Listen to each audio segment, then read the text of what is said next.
Hi guys, welcome back to Tamils life. இன்றைக்கி நம்ம கார்த்திகை தீபத்து அன்னைக்கு என்னென்ன பண்ணோம், கார்த்திகை தீபத்துக்காக நம்ம முன்னாடியே என்னென்ன ப்ரிப்பரேஷன்லாம் பண்ணி வச்சோம், கார்த்திகை தீபத்து சம்மந்தமான வீடியோ தான் இப்போ பார்க்க போகிறோம்.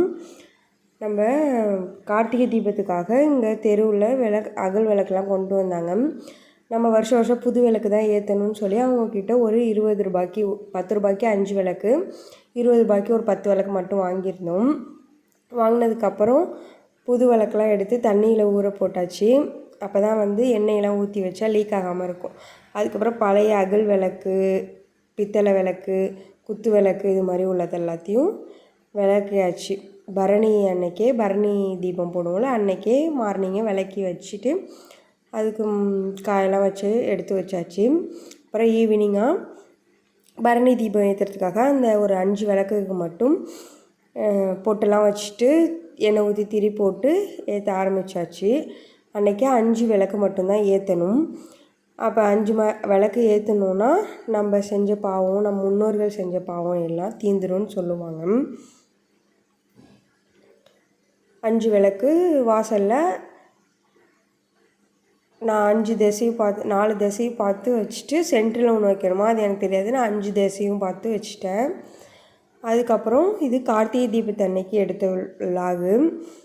கார்த்திகை தீபத்து அன்னைக்கு நாளே கழுவி வச்ச விளக்கு எல்லாத்தையுமே காலையில் குளிச்சுட்டு எல்லாத்துக்கும் பொட்டு வைக்க ஆரம்பிச்சாச்சு.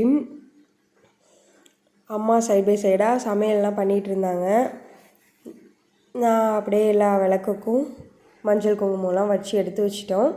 நம்ம ஊர் சைடில் கார்த்திகை தீபத்து அன்னைக்கு பொரி தான், நெல்லில் வர பொரி தான் கிளறுவாங்க.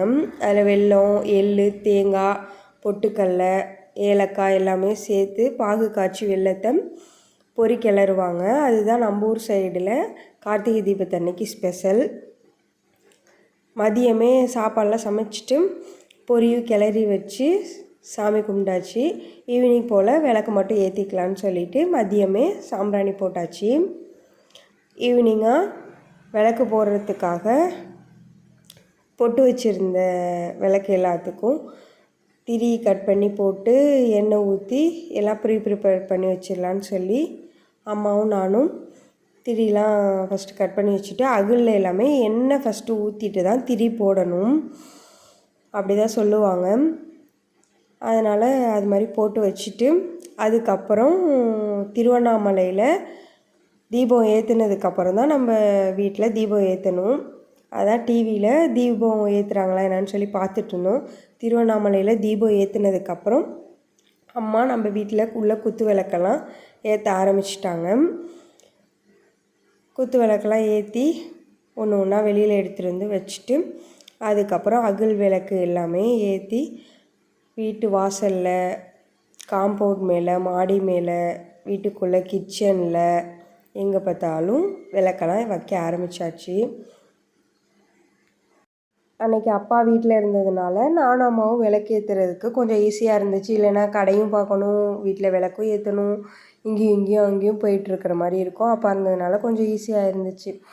அப்புறம் பக்கத்தில் இருக்க காமாட்சியம்மன் கோவிலுக்கு நானும் அம்மாவும் போயிட்டு வரலான்னு சொல்லி போயிருந்தோம். எங்கள் அக்கா பையனுக்கு அன்றைக்கி தான் நட்சத்திரப்படி பிறந்த நாள்.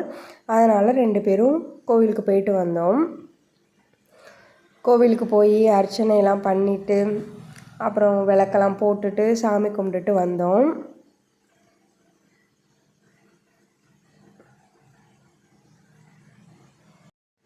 உங்களுக்கெல்லாம் இந்த கார்த்திகை தீபம் எப்படி போணுச்சு, எல்லோரும் எப்படி விளக்கு ஏற்றுனீங்க என்னன்னு சொல்லுங்கள், கமெண்ட் பண்ணுங்கள்.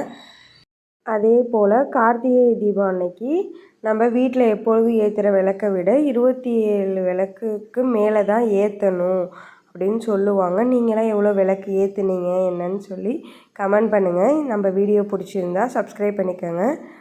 தேங்க்யூ.